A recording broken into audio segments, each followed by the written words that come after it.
Welcome, everyone. Thank you for joining us. I have the pleasure to introduce Benjamin C. Wilson. He is an associate professor of economics at the State University of New York at Cortland and a research scholar at the Global Institute for Sustainable Prosperity. Welcome, Ben. Thank you for joining us. It's a pleasure to be here. We have some questions. Ralph has a question.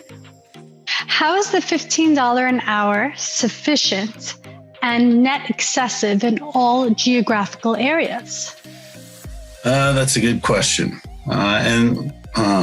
This is one of the, I guess I'd like to start by saying that, what Pavlina has proposed here are design structures, and I think in the chapter, she outlined a number of very strong reasons for starting at 15. At the time of the writing of the book, that would be double the minimum wage and things of this nature. Geographically speaking, I think that as we begin to experiment with the job guarantee and various features and design principles begin to be challenged or pressure begins to be put on them, then adjustments can be made. When I was reading this chapter and thinking back to, teaching the jobs guarantee, and it was interesting that she does, what's the name of the chapter? It's like the who, what, where, when, why, and how of the jobs guarantee. That's actually how I designed my first lecture on the jobs guarantee as a graduate student at UMKC.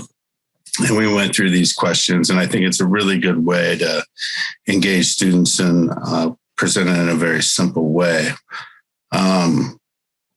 What I primarily focus on in my research is the where.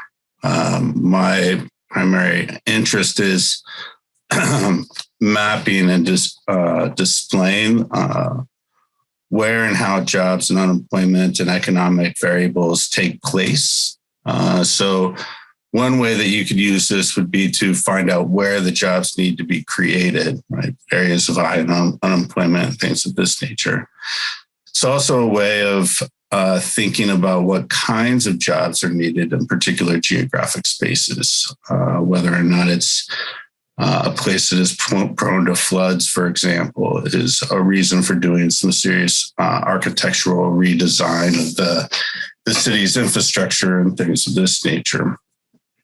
So I think, as you begin to think about getting projects underway and they begin to develop, the minimum job guarantee wage is sort of a standard and a starting place is a useful mechanism for getting things underway. I think the second thing that comes to mind in reading through this and all of the defenses and the ways that you have to be putting forward arguments for this a priori are very interesting when you think about what would it be to argue for the existing system if it wasn't in place, right? The system of having unemployment be a macroeconomic stabilizer. How could you ever go through and defend that sort of position in this sort of thorough point by point basis? And, questions like how long should somebody be allowed to be unemployed? And, how long are they going to get these benefits when they're unemployed? And we're seeing some of those answers and some of those things play out as, some states are taking away the extra benefits from the federal government in the relief packages. And the arguments are not terribly good. So it's an interesting question. I think, a lot of people get hung up on sort of the starting wage. which is understandable because it's sort of a big part of the history of the development of the jobs guarantee from a macroeconomic perspective. When we think about the anchor wage and the buffer stock and all those writings of Bill Mitchell and Randy Ray and Warren Mosler all the way back to the beginning. But I think, once we start fully employing people and developing these public works projects on a massive scale, especially in the framework of a Green New Deal, I think that sort of base wage question would fade into the background. Excellent. Hi, Bakari. Would you like to ask your question? Yeah. Hi, Ramona. It's great to see you. Great to be back. I've missed the first 3 sessions, I guess. But it's been a long day today, but I'm glad to be able to make it to this one. So yeah, I kind of still have that same question about is there some kind of economic structural limitation that requires us to have minimum wage, or is it that's just where we start because that's the most affordable way to do it? Or, I don't see why it just can't compete with private sector. I know a lot of people want to say, well, if we start this government job thing and, it's going to compete with the private sector. I'm like, well, that's okay. It's like the private sector gets in the way of a lot of things. And I know that sounds socialistic and communist, but hey, what's wrong with that? Yeah, I don't think that there is anything wrong with that. Right. I'm certainly, the other issue that we have with, these sorts of proposals and talking about the jobs guarantee is that, we're really talking about something that hasn't occurred yet. So it's hard to imagine, what that looks like. And so there's lots of questions and people, like to have details. When it comes to, why 15 and why the base wage, it really has roots in thinking about inflation. And it has roots in thinking about, Bob Hockett has some nice work on what he calls systemically important prices. So there's a base interest rate, right? The Fed funds rate is a target interest rate set by the Fed. And then we allow economic activity and finance to animate from that set price. So the idea is similar here, that if we set this base price, the labor market activity would animate from there. I think Pavlina does a very good job of justifying starting at the bottom because we want to get people working that aren't working. And so, one comment is that right now in the U.S. economy, the real minimum wage is $7.25 an hour. It's $0. Right? If you're not working and you're willing and able to work, you're not earning a wage and your income is zero, and that's hugely problematic.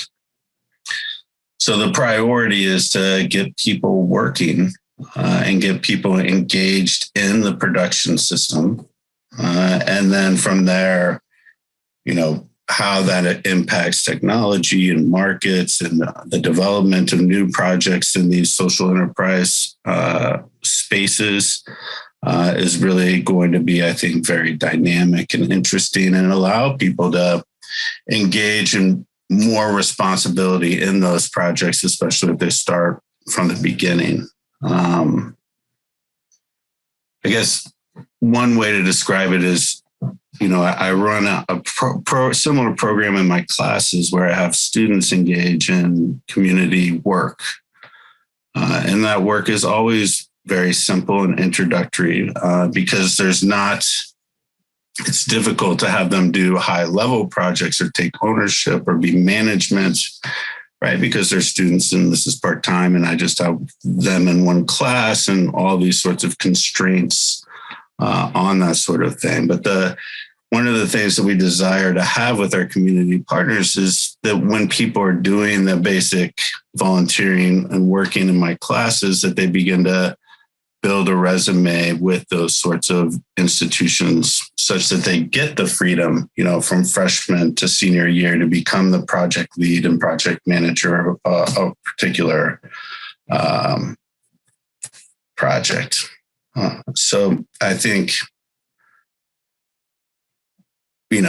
helping the people that need the help the most first is not only good for the economy at that sort of level, but I think it is also very much an anti-racist policy, as people of color predominantly or are experiencing unemployment at much higher rates than their white counterparts.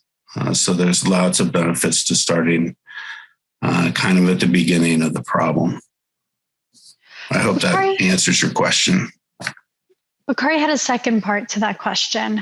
Sure. I want to know, does the huge wealth gap cause inflationary problems as well?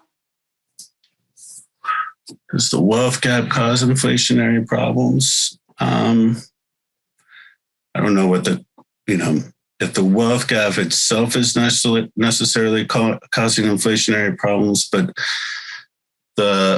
when people talk about inflation and being scared of inflation, especially when it comes to creating public jobs and intervening, say, in free higher education or Medicare for all, I think that's interesting because, if we look at the decades of the neoliberal era, the places where prices have increased the fastest and the most violently is in healthcare and higher ed and public education and in housing. So if you're intervening and you're making these things directly affordable through federal government action, that would be a huge deflationary sort of effect on people's lives, right? If you don't have to pay $50,000 to send your kid to college or $100,000 or however much it is these days, I should know since I teach at one. SUNY Cortland as a plug is a very reasonably priced place for higher education, and the Excelsior program has done a lot to create much better equity and diversity in our school system here in the state of New York. But we could certainly do better. So I think, when we build these sorts of programs out, we're going to be reducing the wealth gap and having stable prices in wages in the sectors that the productive work and the jobs guarantee and the Green New Deal is going on would stabilize prices. And so I think we would have a much more equitable and diverse collection of people making decisions, which is, democracy, I think, is a good antidote to a large wage gap. Thank you. Yeah. Moses has a question. Moses, do you mind introducing yourself first? Yes, I will. Okay, nice to see you again, Ramona. How are you doing, Ben? Very good. My name is Moses Mugurus from New York. And I'm also a candidate for U.S. Senate. Oh, congratulations. Thank you very much. Okay, so my question goes to the floor, because we're looking at currently the federal minimum wage is $7.25. So we are looking at that it could go to 15. Probably that number should be increased because, as you know, right now, New York State, almost people in that range, people within the range of $15. You find even Walmart is hiring now at $18. You find these other small businesses like restaurants, they're in the range of $12. So probably by the time this comes into effect, maybe next year, when there are so many progressives in the House and the Senate and they are making a lot of noise, then it comes to fruition. Probably by that time, you may find some other states, that rate is way higher. So if it is higher, and then we are looking at the job guarantee, $15 an hour, don't you think it may be kind of a problem to find people to occupy those activities we are looking at, like child care, cleaning up places, those after-school programs? Certainly. And I think that's why Pavlina at the beginning indicates that rather than connecting the jobs guarantee wage to inflation or some other stabilizer, that the wage be set and evaluated based on current cost of living. So I think, as you and your colleagues are making noise in Congress, you should certainly be advocating for the wage that is most appropriate at the time that these debates are having and the law is being implemented. Absolutely. It's startling when you look back at some of the older literature, like Randy Ray's first book on understanding modern money. I think the wage for the job guarantee in that book is like $8. So not going to cut it. So it's a little bit risky to write, a dollar figure or a number in these sorts of books because it changes so very rapidly. But I think, the living wage or the base wage is a starting point at whatever time period that it starts to get off the ground. Thank you. Judith has a question. How will the local admins of the job guarantee be able to flex as workers and jobs grow and shrink? Will the admins be out of jobs? The admins. So I'm not totally clear on the question. So we have the people that are administering the jobs. So the people who are deciding what those jobs look like. And I think Judith has now unmuted so she can ask herself. Sure. Go ahead, Judith.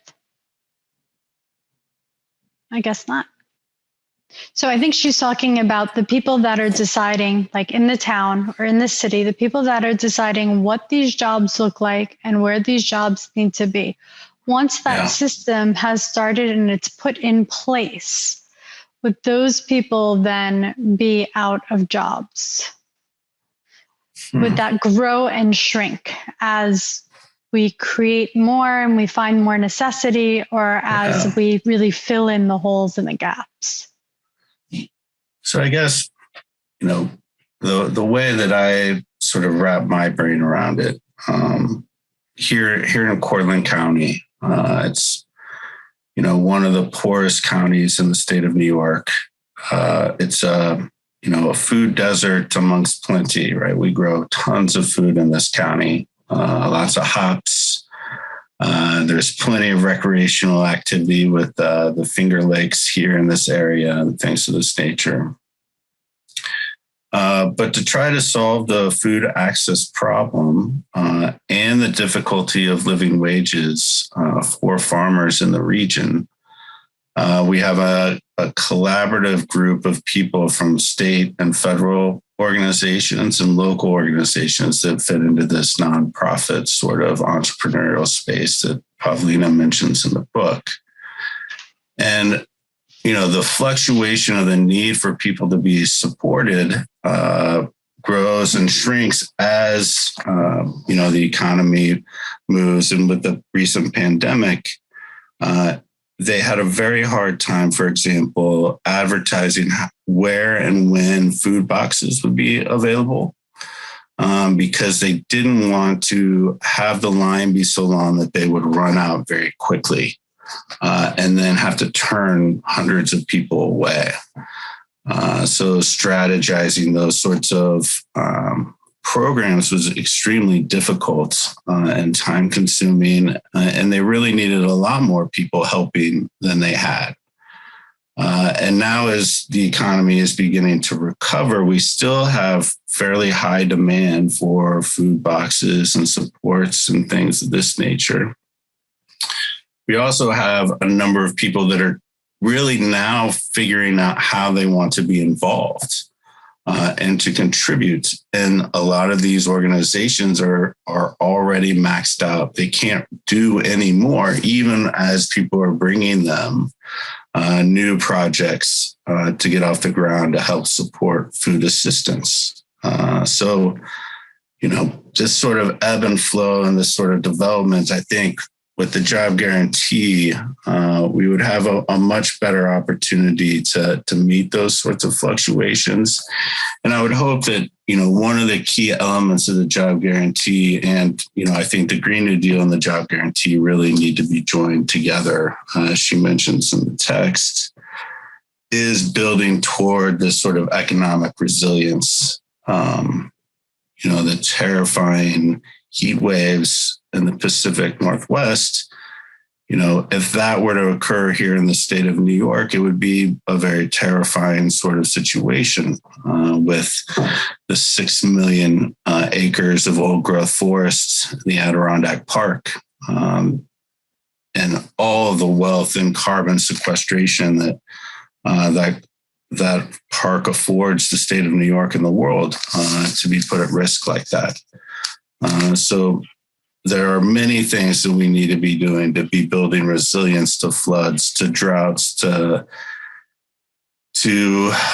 floods. I said that already. Fires, national disasters, not just the ones that we're creating ourselves as human beings in the economy and the financial sector, but being able to feed one another is, an enormous task that we're failing pretty miserably at, as this country throws away something like 40% of the food that it produces. So lots of really intensive, labor-intensive work that needs to be done to help prevent that sort of problem. So I'm not sure if I really answered her question, but I think another example that I have of that is, I've been doing survey work with a colleague at the Culinary Institute of America on some of these food system questions. And his students surveyed chefs and restaurant owners and management all across the country as the pandemic was going on, and some of the federal relief had already gone out. And one of the things that's really struck us about this qualitative data and the response of these chefs and restaurant owners is that really, instead of looking at the pandemic and trying to figure out how they were going to save their business as a priority and how they were going to turn this into profits and sort of the way that you would think that small businesses and an industry like restaurants is supposed to be so cutthroat and competitive, is that they really put the safety of their workers and the community and their customers first in all their decision making. I mean, this wasn't unanimous across all of these surveys, but it was the dominant voice. How do we feed the people that we care about? How do we help people during this pandemic? And the other really astonishing thing that you read is how rapidly all of these businesses completely rewrote their business plan and the structure of how they were going to provide food to people in really a matter of like weeks.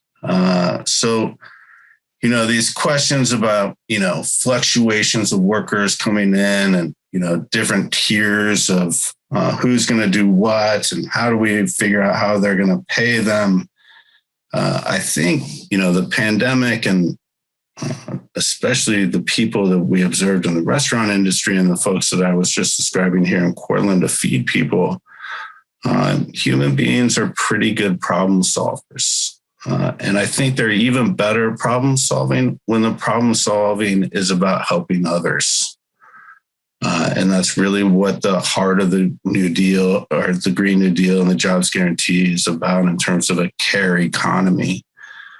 So I think we're capable of a lot more than we give ourselves credit for when it comes to being creative, developing productive activity, and solving these sorts of problems in our communities. This is a really good follow-up question. Could universities use an alternative currency for campus work, and would that complement the job guarantee? So, myself and my colleagues, Scott Ferguson, Billy Sass, and Maximilian Sejo have been writing about this for a little over a year now. And we call the project the Uni, and it's really based on the classroom project that I was describing earlier, where I become the currency issuer. And I learned how to do this at UMKC as a graduate student, and had really not thought about doing it as I was embarking on my professional career until I saw Fadl Kaboub presented at a post-Keynesian conference and how much success he had at Denison. I thought, this is really an amazing project, and I need to take that up here at Cortland, and it's really been successful here. As we've tried to create jobs with community partners within grant funding structures. So you get awarded a grant, and it mirrors very nicely with what Pavlina was describing earlier in the chapter about how you get projects off the ground, right? Does it put unemployed people to work? Does it have social and environmental impacts? And then, really the biggest question is, how do you measure those impacts? And you can't get grant funding unless you can measure or make clear to the funder what it is that you're measuring, right? That's part of the science of it. And so I've had a little bit of a success here at getting through what we call the Common Problem Pedagogy Project, which was a National Science Foundation funded teaching initiative here at SUNY, where I work with a geographer and a historian up in the Adirondacks, and we're working with community members up there to solve, they have lack of food access, they have lack of healthcare access, they have diminishing population and elderly population, all of the problems that we are describing throughout the United States, but particularly in rural America and in parts of our urban communities. So I think,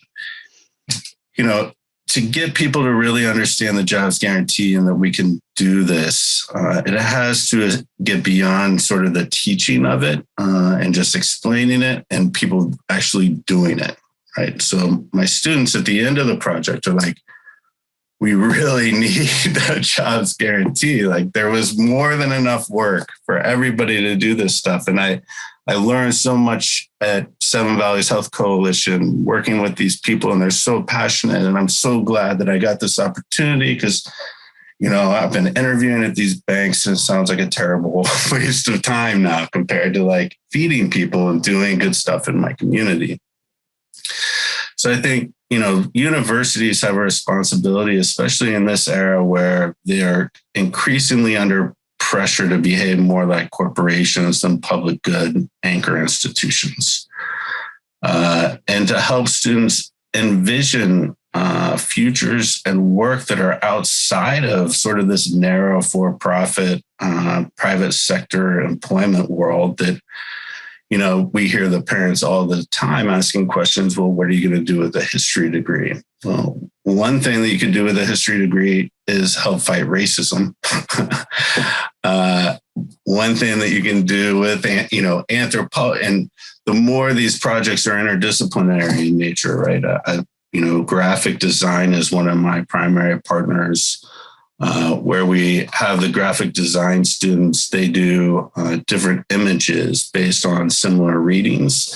And then my students write who they think those works of art best represent from a classical political economy perspective, right? So if it's an environmental question, or if it's about work or medicine, pharmaceuticals, they'll try to match the readings and the arguments and what's going on there. So, it's all about telling stories. The orthodoxy and our understanding of the individual and competition and scarcity, it's seeped into all of our films and our television and our stories and the way that we converse with one another, that it's just become so normalized that we forget that we're really very, very capable of being empathetic and working as a community and being collective in our decision-making processes. And it's time that we start to be able to see that in places other than like our sporting events, right? Michael Jordan, I think, was the only one that kind of gave himself credit. What was it? A reporter said, Michael, there's no I in team. And Jordan said, well, there is in win. but everybody else, right?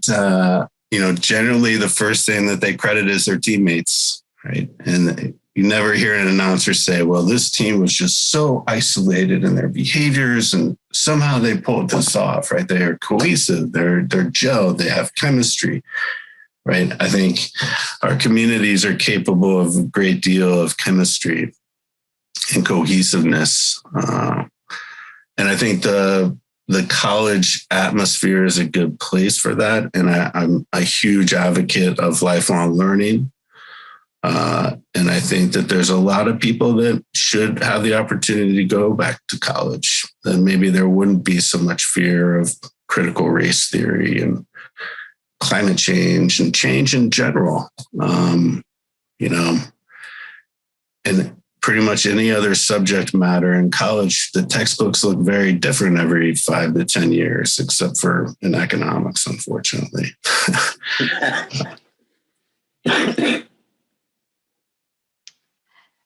So if universities are able to produce their own currency via grants, are states able to do the same? Yeah, I think this is where, when I was leaving UMKC, I was very much rigid in this idea that monetary sovereignty is a federal, it's got to be at the federal level or nothing. But as the years have gone on, I've become a bigger fan of it occurring at lower levels of aggregation as an experiment, and to give people the opportunity of learning by doing and understanding how the system works. And one of the reasons why I think that there's possibility here is that, the banking sector is decentralized, and they issue credit all across the United States at different levels for different communities and for different needs. And I think that, it's time for folks on the left to start acting and putting pressure from the bottom up from these large federal agencies to respond to, rather than waiting for permission. The Federal Reserve came really close to really opening the door wide open, in my view, with the municipal liquidity facility. I mean, the terms and the initial structures of it, I don't think were particularly attractive. But opening the door that they would buy, these local municipal assets, take them off their balance sheets in times of crisis, is a step in the right direction. It's time to ask the questions. Why will a bank accommodate ExxonMobil, but we can't accommodate, carbon sequestration measurements in the Adirondack Park? Why does the Federal Reserve accommodate lending and borrowing that, is pulling fossil fuels out of the ground, is causing fluctuations in unemployment, is creating these sorts of marginalist outcomes in the pharmaceutical and healthcare industry, but they won't allow or accommodate, the active participation of community members to solve hunger and healthcare and education crises. So I think the language itself in the Federal Reserve Act, accommodate and monetize, is something that we should push on and start asking those sorts of questions.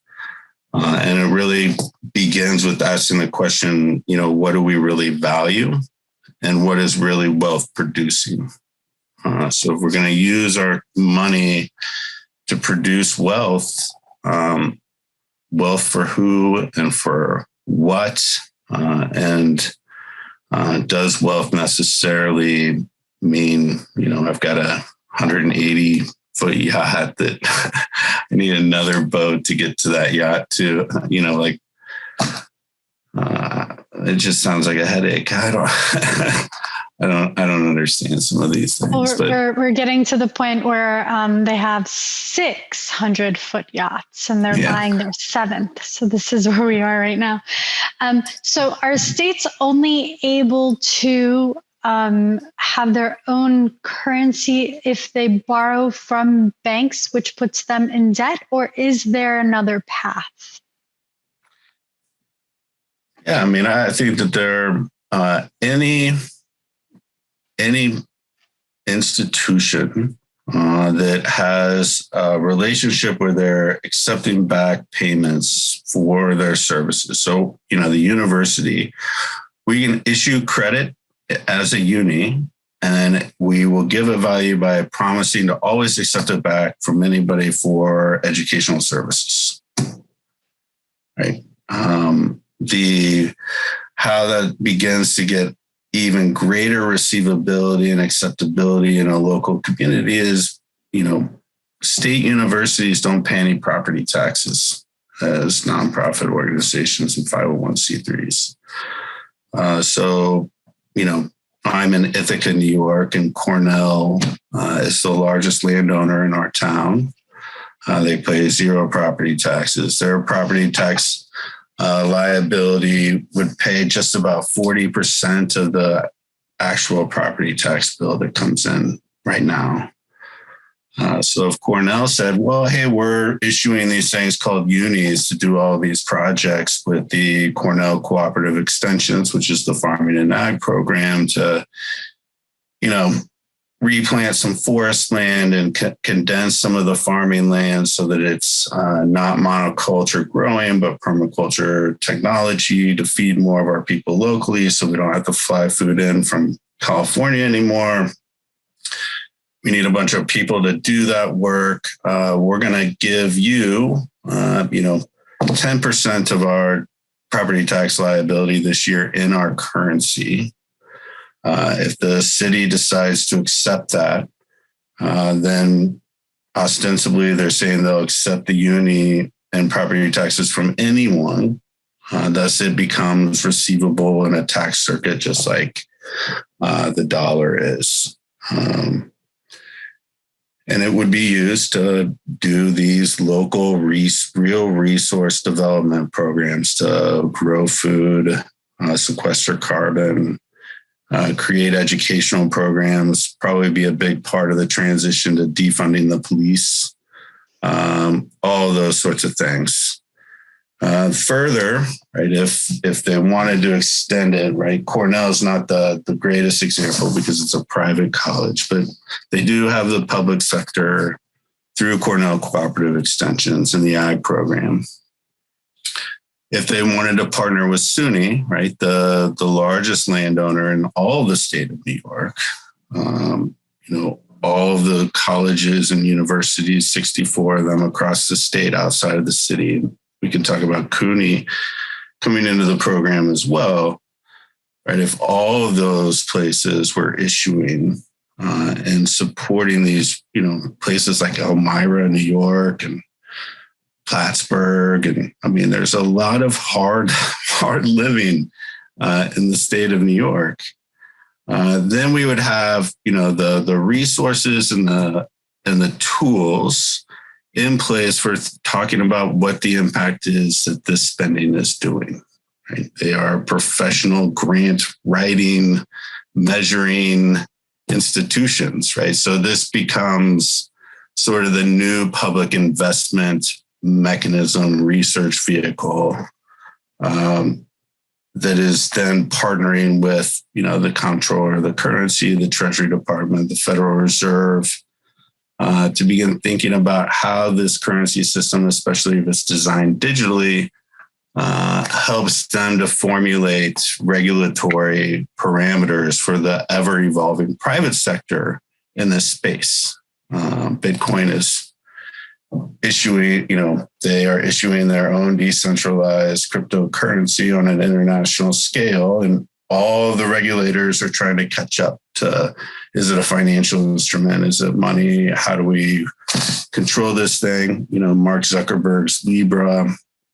The private sector is moving forward, whether we like it or not. And I think it would be very healthy to have a public sector version of this that's actively being written by people that are participating and learning and saying, well, this is interesting, right? I am contributing to the writing of a new monetary system in this country, and this is very exciting. And so, those are kind of the boundaries that we're trying to push on. I think people need some experience and some learning by doing sort of exercises. And I think, I'm super biased about universities. I love college, and I think it's a great place for learning and developing new ideas and solving problems. And we've got a lot of problems to solve, and, being able to connect that sort of ivory tower school on the hill to the community in a much more real and democratic way, I think is very exciting. You have me sold. I'm 100% on board. Roseanne has a question. Hi, Roseanne. Welcome. Hi, Ramona. Hi, Ben. Roseanne. I wanted to kind of follow up with you and the group that was talking to Tick Sagerblum in Nevada. We were talking about liquidity, talking about UNIs. That's one part of the question, if that went anywhere. And the other thing, the question was, what do you think is the biggest impediment or roadblock, besides the 535 members of Congress, to getting the federal job guarantee actually instituted? Besides, of course, greed and corruption, that's kind of a given. But what are your thoughts on that? The biggest obstacle. Well, I think the biggest obstacle is, imagination and people being able to see it and to think about how it would work and to desire it.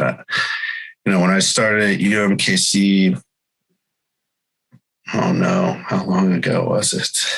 2021. It's been almost 10 years now. And I took my first macro class with Stephanie and, started to wrestle with these ideas. I was a little bit freaked out, to say the least. I had been trained at the University of Kansas and completed a master's degree and had done some of the PhD work. And, my macro professor there had been at NASA. So he was literally a rocket scientist. And you get very much into the math and the unreal models and all of that, because you do think that you can use these things to not only shoot rockets into space, but to solve global economic issues. And so it's very attractive. And 10 years ago, when I was totally freaked out and like, this sounds awesome, but it's too good to be true and can't possibly do it. And I would be riding around in cars with colleagues doing housing condition surveys for a big project that we were doing with the Center for Economic Information. And we'd be listening to NPR. And I would turn to my buddy and just be like, man, Randy Ray and Stephanie Kelton must just like scream at the radio all day long. Like, how do you adopt this sort of thinking, like, and not go bonkers? And now, Stephanie Kelton's been Bernie's chief economic advisor, and she has a best-selling New York Times book, and Randy is testifying before Congress on a regular basis. And we have all these amazing allies in the world of legal scholarship that are doing amazing work, like Rowan Gray and Chris Dazan and Bob Hockett and Sule Amarova, and at the best law schools in the United States of America. And so, when you have the lawyers on board, I think the next, the legislation is being written. The next, the impediment is, getting people to just fight for it. And I think people are beginning to do that. So, having been, if things change as much as they did in the last 10 years in the next 10 years, then we'll have already had the job guarantee for like 4 years. Then you've forgotten about the activists, the non-scholars. We're out there too. Oh, certainly. Just saying. Well, I didn't forget because I consider myself one. Oh, okay. This show, being on this show and all the available spaces where you can learn that weren't there before. Yeah, certainly Real Progressives has been an enormous part of that success. Yeah, we're pretty pleased. Fully agree. Thanks. Steve Grumbine has a question. Steve. How might the job guarantee help in spotlight bad actors in the state-by-state race to the bottom? And how might it help to alter the race to the bottom? Steve, you want to elaborate? He can't unmute. Oh, no. So the race to the bottom. Well, I think, the jobs guarantee is a race to the top. Helping people that need help the most first, beginning to end, the social constructs that permeate poverty, and bringing forward, a vision of how it works and how good things can be when we're working together. Earlier this summer, I reread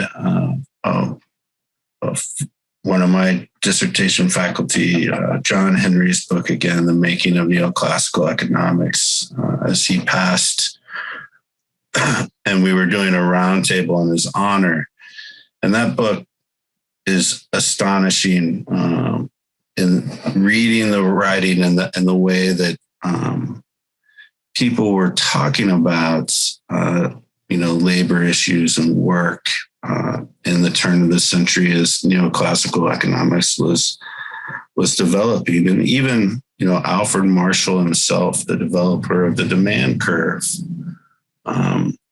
while he was no friend of labor, I certainly don't want to paint him that way. And John definitely doesn't in his book.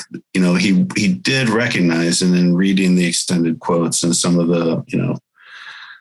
his late writings, recognize that, in the production theory, they just assume economic coordination within the firm. And this economic coordination has the benefit of increasing bargaining power, for example, to get cheaper capital. And he said, well, yeah, but wait a minute, right? We've got to allow labor, the same sort of benefit because there are bad actors. In telling language, Alfred Marshall calls them bad masters. So, the more that we become comfortable working together in collectives and getting better at making decisions as collectives,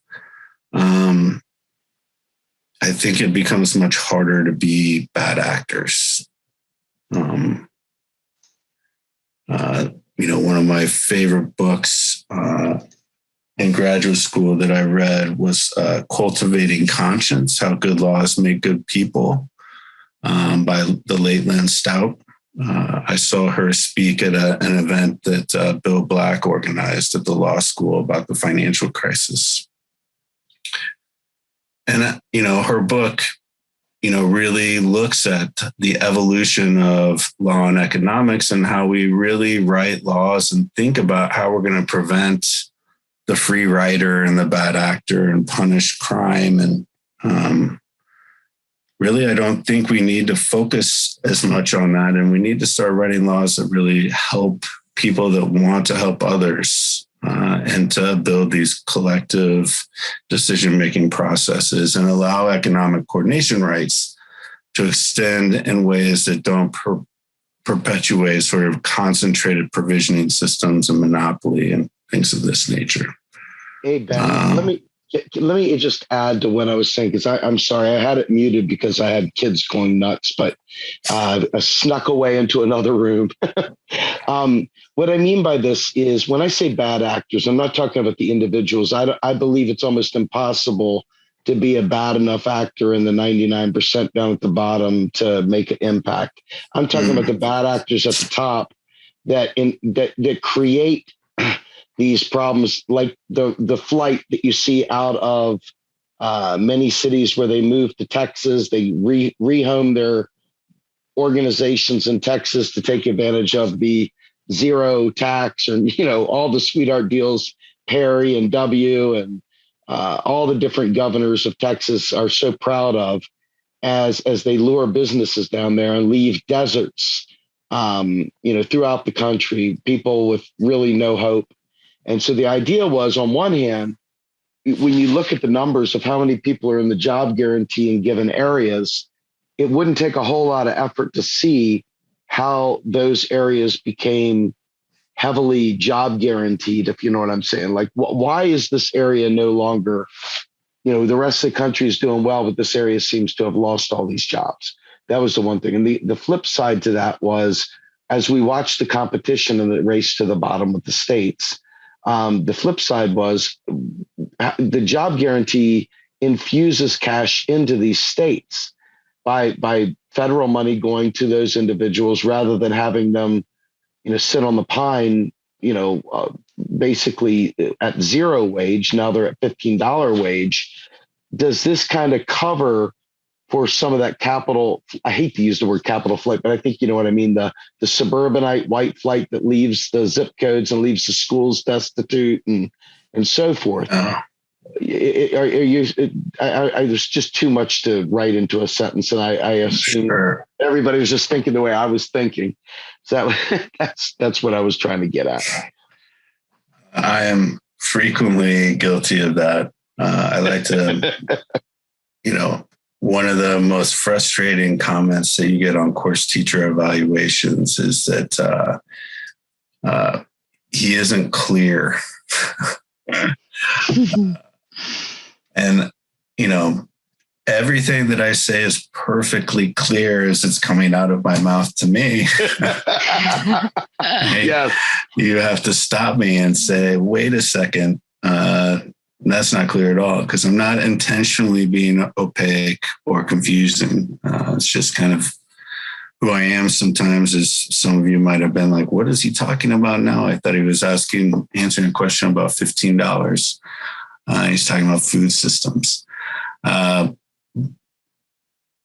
But I don't know that I'm not worried, in terms of, where I live and thinking about, if we started, creating jobs and making this a more livable community, the capital flight occurring.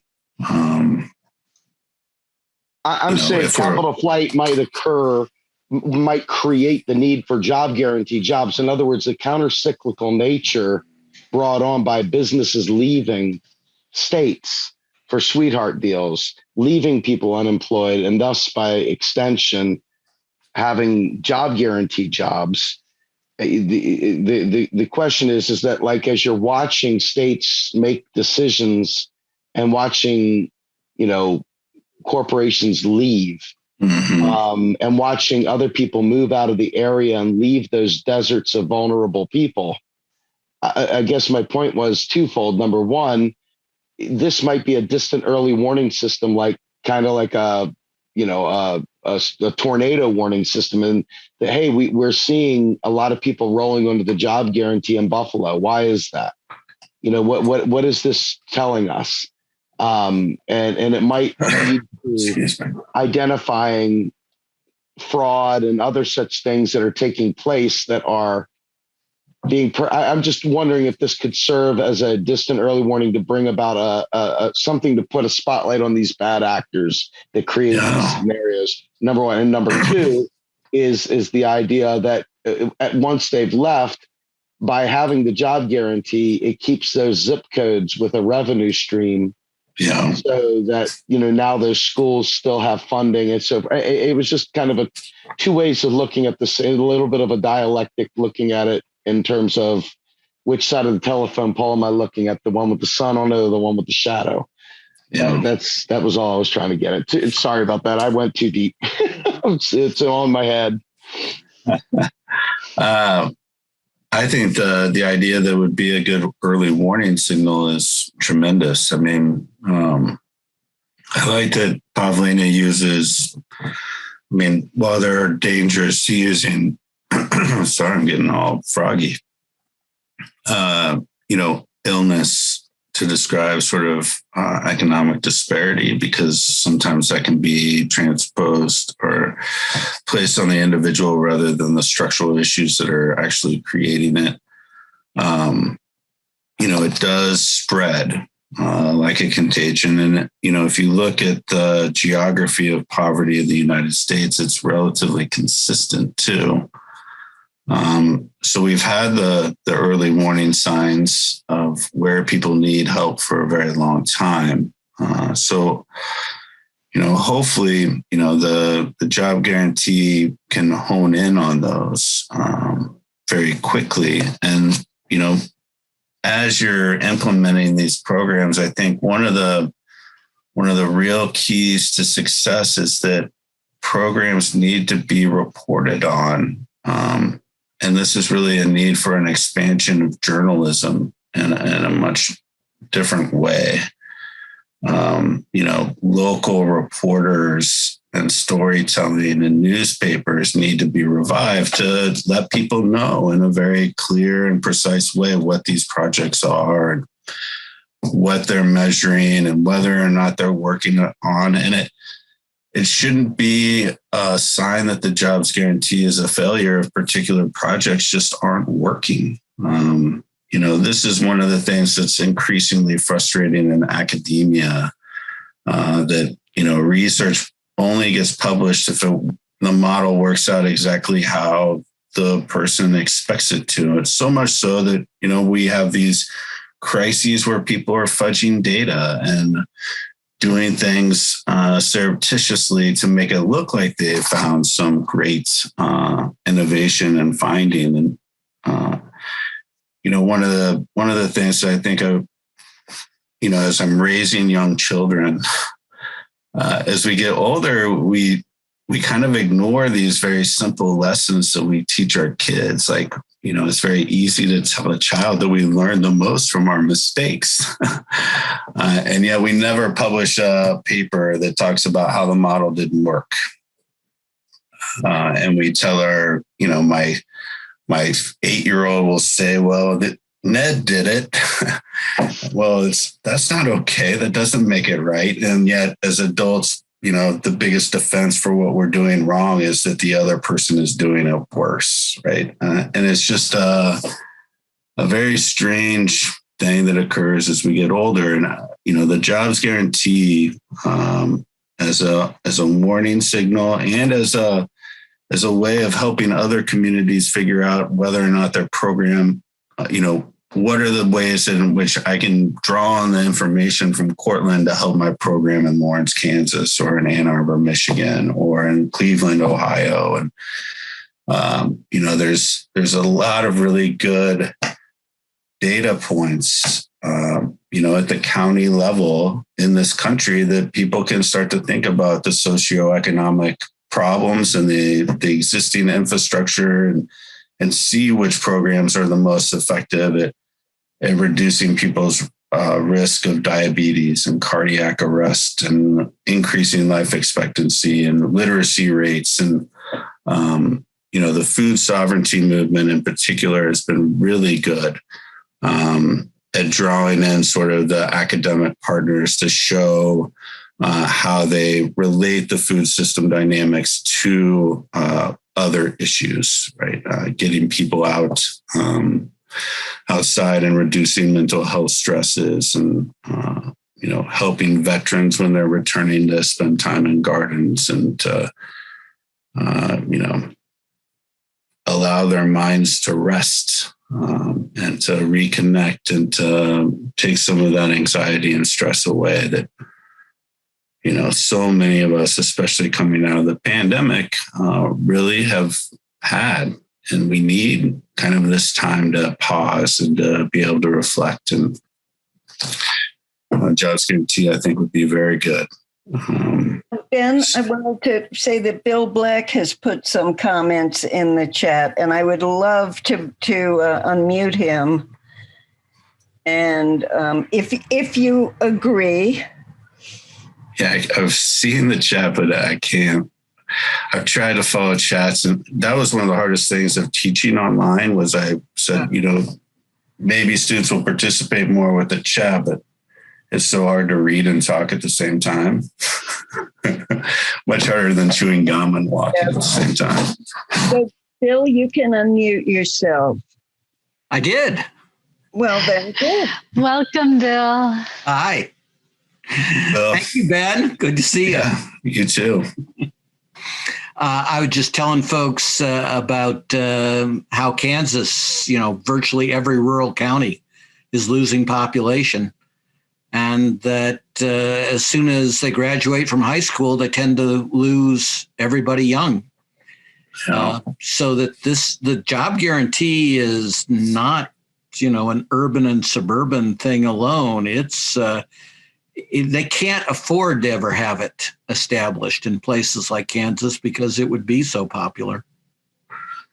For sure. I mean, I think, the Adirondacks is a really, and Cortland, the brain drain and the decreasing populations. And, the sad thing about, the depression that has been created in rural America is that, people like Wendell Berry predicted it.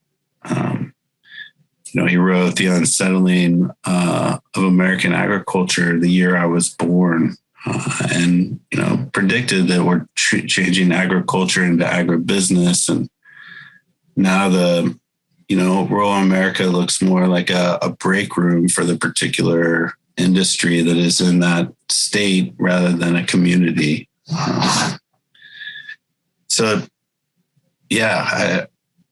They're really neat, especially as, the cities have become so overpopulated and, density, I think it's good to a point.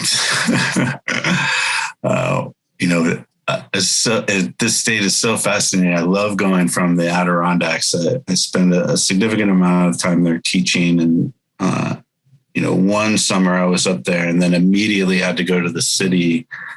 I think it was for a digital currency conference that Rowan Gray was organizing.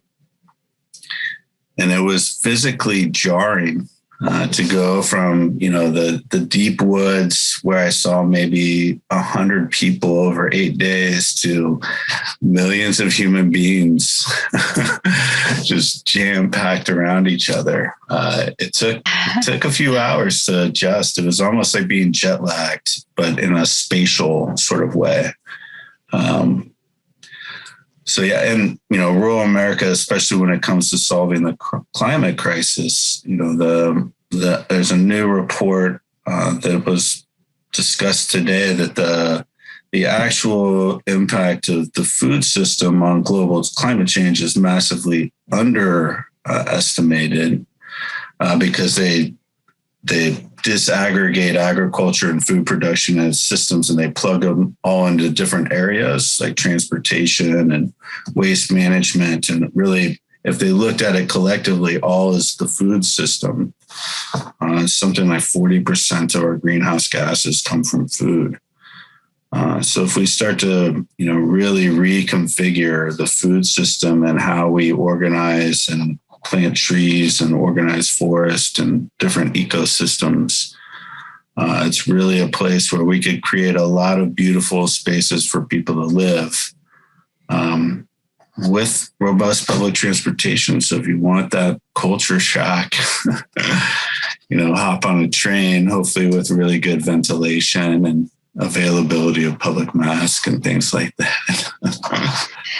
Well, have read a column or a comment from Jeffrey along the way. Our daughter was a cheesemonger, so yes, cheese is a interesting thing. To get wonky for just a second. Sure. One of the most important areas of the job guarantee going forward, assuming we actually do decide to survive as a species and not execute over a million other species as we commit suicide, is certainly going to be green. And economists are absolutely notorious for underestimating the importance of food in this sphere. I mean, one of the most absurd things, and therefore, of course, it helped lead to a Nobel Prize to the economist who said it, was that we don't have to worry about food because it's such a small percentage of GDP. Yeah. So I guess, water is even smaller percentage of GDP. Yeah. Air. Turn on your camera. So we can sure. Pretty face. Ben, I really liked your idea, and I want to get back to that. You were talking about having local journalists report on what is happening. Hi. Hello. You were talking about having local reporters be able to talk about what is happening locally to the people, what they need, and having that be the first transition into a job guarantee sounds like a really great direction, because then you're really taking in from the community in a collective, ordered manner. Yeah, I think it's a step toward changing our media. Victor Picard, the communications professor, was on Money on the Left maybe 3 or 4 months ago. And they talked about this at the end of that podcast at length. It was really, really solid. But storytelling and, transparency. I mean, people need to know, that these jobs are available and that people are doing. And, it's not just, if we get video and people see people like raising an edible forest, and, that'll draw attention. And there's just so many possibilities for communicating and creating and being, really changing the way that we define what it means to be productive.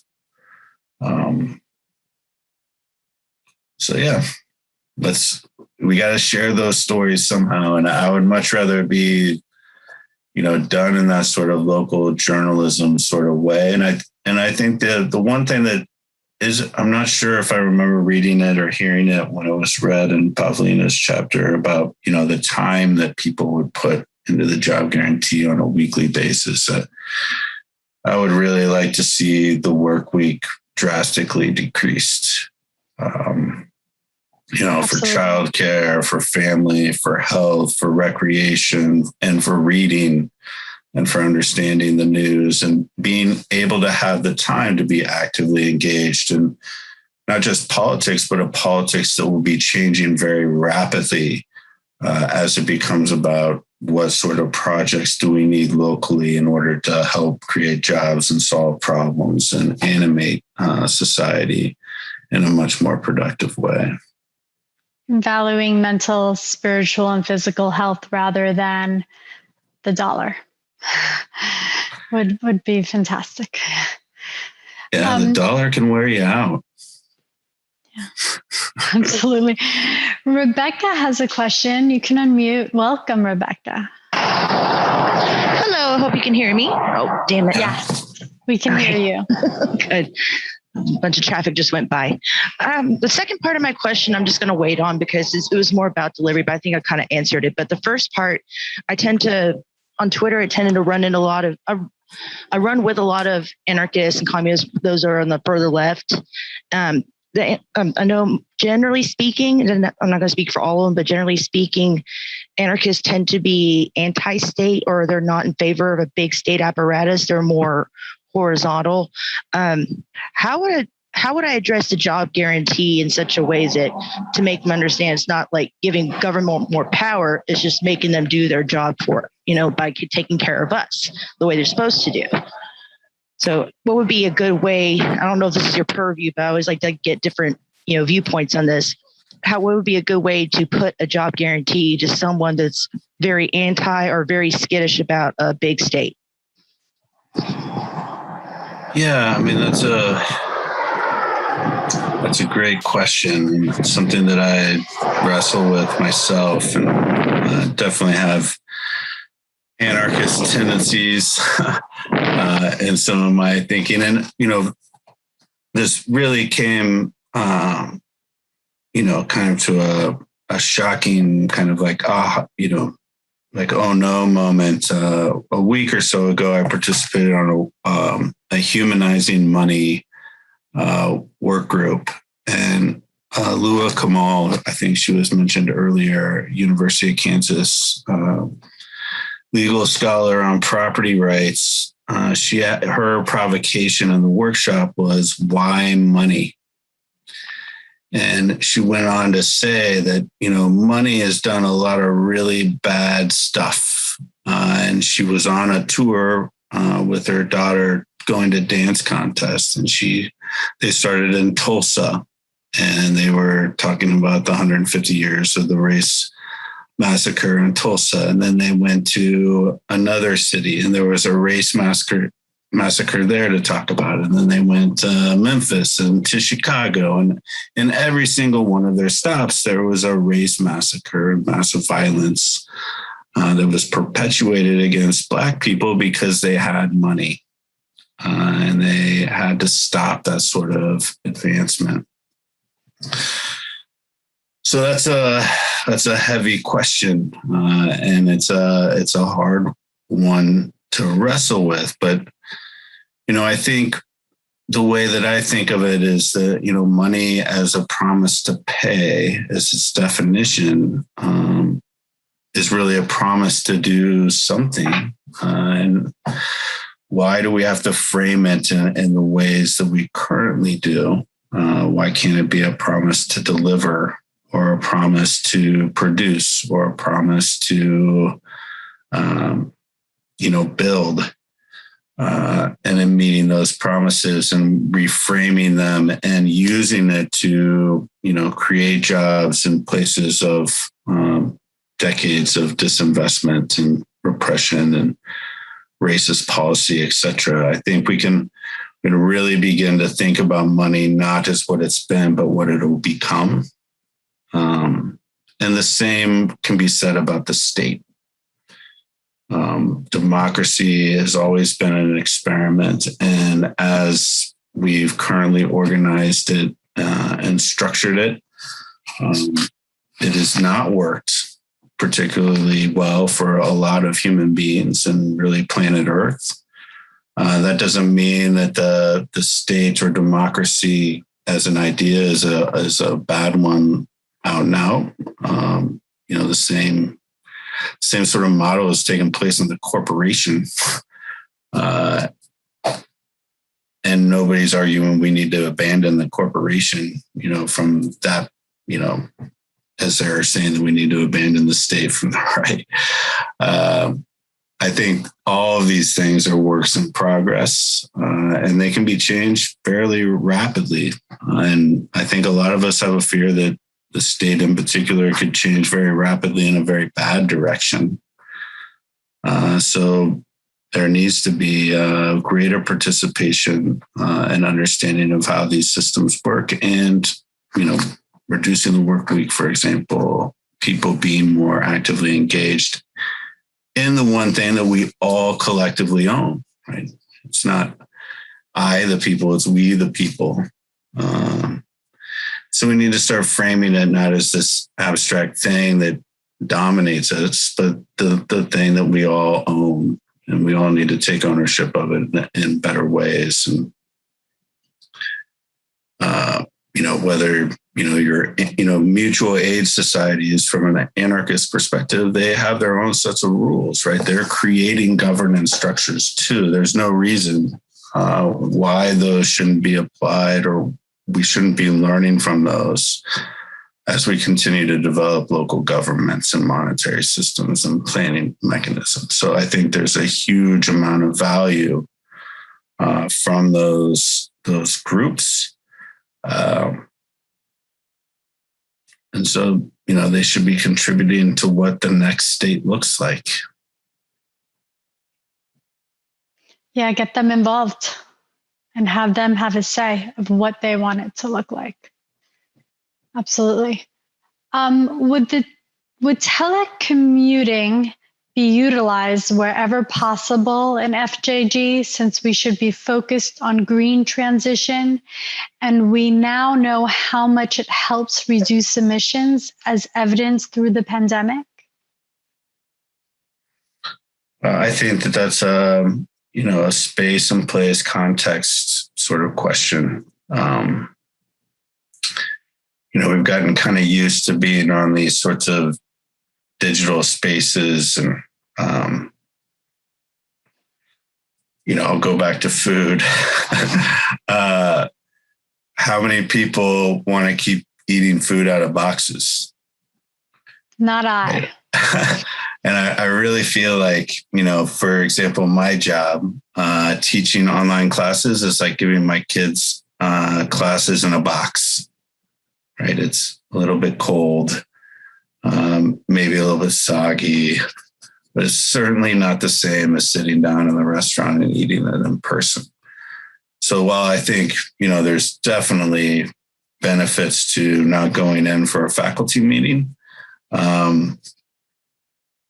part of what would make the job guarantee successful in building collective spirit and understanding and coordination and cooperation, I think, is human interaction. So I think use as needed, right? If the job guarantee, if you're sick, stay and do it remotely, right? Those sorts of reasonable sorts of things, I think, can be organized and problem solved and done as we go. I mean, the computers and our screens, I think we have a huge hurdle to think about in terms of lithium and energy and what we're going to do with all these batteries, and if we can extend those battery lives, and because these things are full of all sorts of toxins.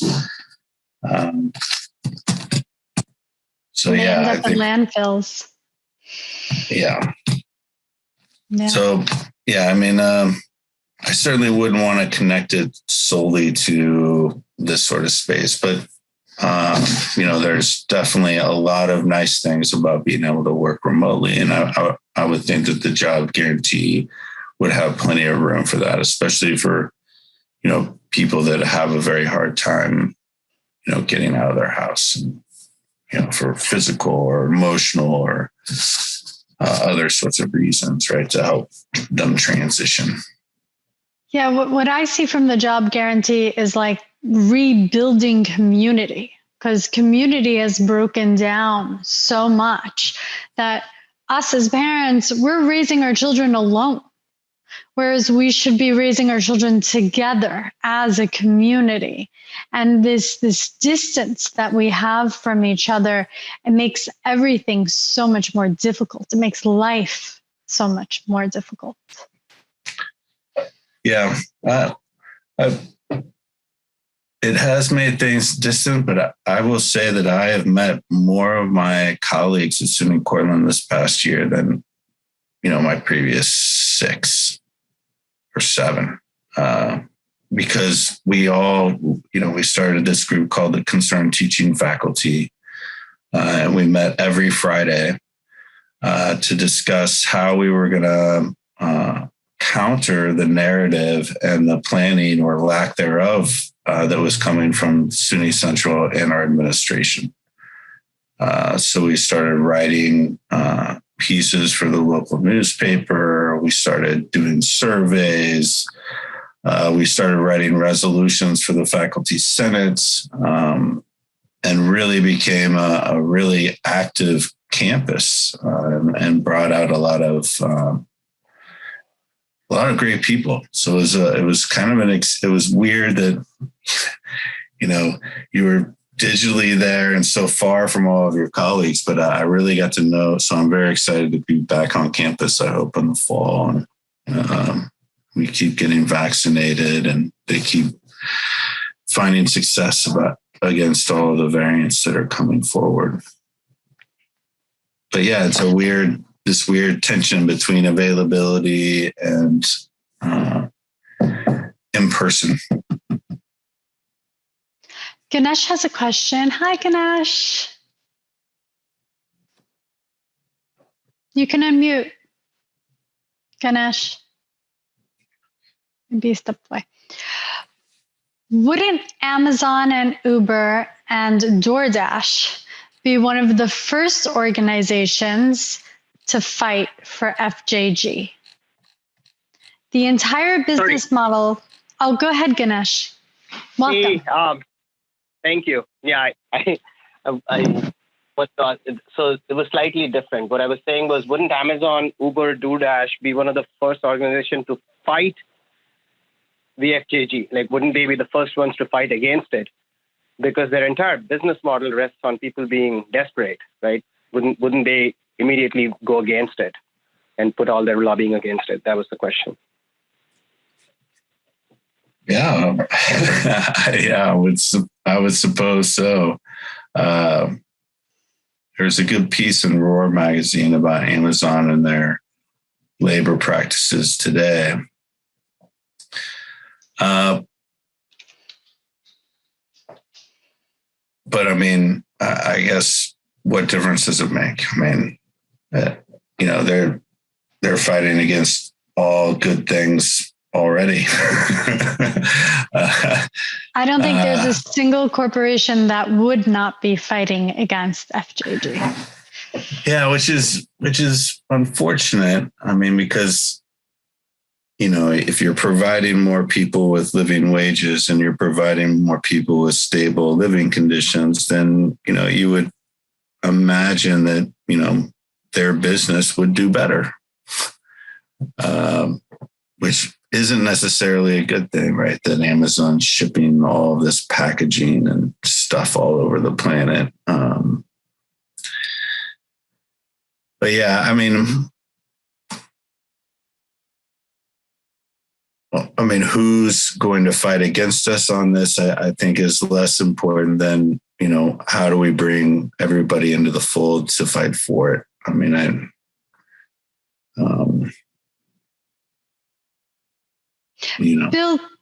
Bill, did you have something to say? You have to unmute. Okay. So what I just said in the comment is every employer says what we hate is job breaks. The resume that people are out of work for a year. Boy, that really pisses us off. Well, there is a fabulous answer to that. It's called the job guarantee. So, of course, we think of many of these things in economics and criminology as searching out what people really believe as opposed to what they claim to believe.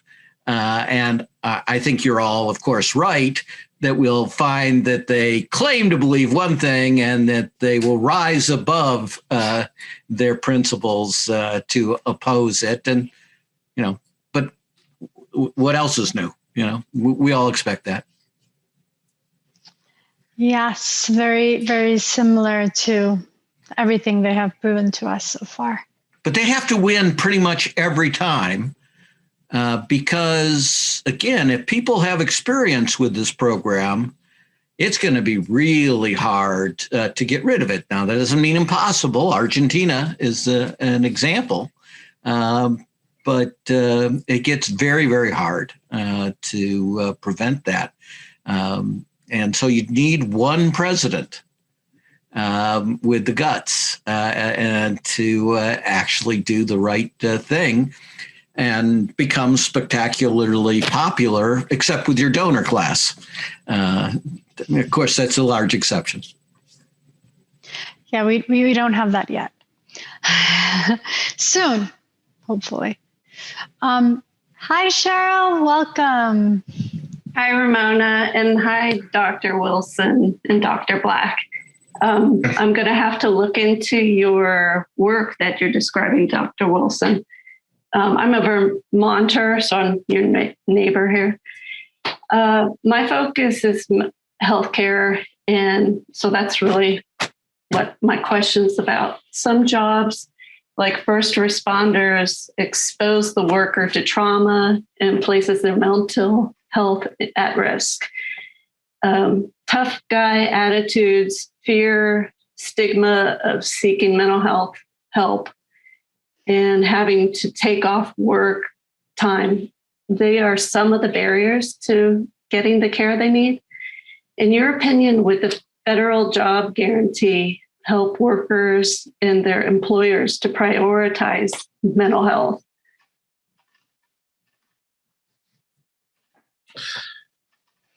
I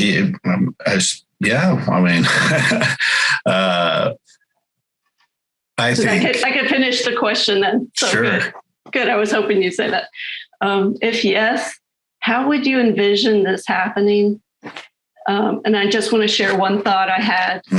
If we incentivized seeking mental health care. So I was just wondering what your vision is. Thank you. Yeah. I think the first thing that it does in terms of mental health is it prevents people from being unemployed, which is an enormous strain on anybody. The other thing that it does in terms of, however it gets rolled out and then is able to evolve to meet community needs and to solve different problems and to grow different projects, especially in public health spaces. If a first responder had experienced, a traumatic experience and needed time off, then they wouldn't have to just stay home. They could, get engaged with the local jobs guarantee program to help contribute to the building of a community garden or, an edible forest or a playground for kids or, so they would be being useful and surrounding themselves in a positive community sort of environment and in their recovery. And they wouldn't have to admit that they're not feeling well or that sort of thing. I'm definitely not a healthcare expert, but, my dissertation was written about housing conditions and food systems and access to food and, the impact on housing conditions on personal health. And, there is so much work that needs to be done in our communities to help our housing structures. And that's not only, good for people that are in those homes, but preventing those homes from being torn down in the first place is a huge way to prevent chronic disease from spreading. When we looked at childhood asthma, for example, in the Kansas City metro area, you would have increases in asthmatic children when houses in different neighborhoods would be being torn down, right? Because particulate matter would spread, and the dust and the lead, right? Lead in particular, it never goes anywhere. It doesn't decay. So it's always a public health problem. So there's so much work that can be done in those spaces to help with those sorts of chronic diseases and really long-term illnesses and ailments.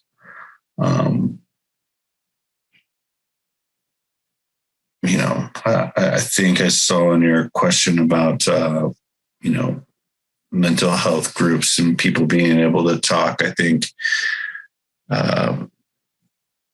as we expand the production space and as we become more publicly minded in what it is that's important in our production system, we'll have a lot fewer kids going to college to become accountants and bankers and entrepreneurs. Right? They all want to be an entrepreneur, whatever that means. They'll pursue, the certification and advanced degrees and in providing what is a huge shortage in our system of healthcare provisioning and support. And so this could be a mechanism for envisioning what it means to make a peaceful transfer and a defund police sort of movement for much healthier communities, etc. Yeah, I was going to say that with mental health and being able to provide that to everybody in the community, you have less people that are addicted to any sort of drug, whether it be prescription or not. And then you would have also less crime because you would have people who are more stable and are able to make decisions from a much more grounded space because they're always working on themselves, which is something that we're really missing. Yeah, agreed. I think it's getting late. Your voice does not sound great, Ben. We really appreciate it. I'm sorry. I did have my first cold since before the pandemic this week. It was brutal. Yeah. I hope you getting feel sick better. for the first time was not good. I feel much better now. But you're so generous with your time to spend all this time with us. It's just terrific. It's nice getting to know you. So I think we all appreciated it. Yeah, no, it was great fun to be here. And I hope that I was helpful and people feel like they understand things a little bit better, but also that they have some more questions and want to keep after it. Absolutely. Yeah, and we appreciate it on short notice, man. For those that didn't know, Rohan had a scheduling issue, so he'll be with us next week. And Ben so wonderfully came in and knocked it out of the park. So thank you, sir. Appreciate it. Let John. Thank you so much for joining us, Dr. Wilson. Yeah, thanks for having me. I appreciate this so much. We love learning and implementing after we learn.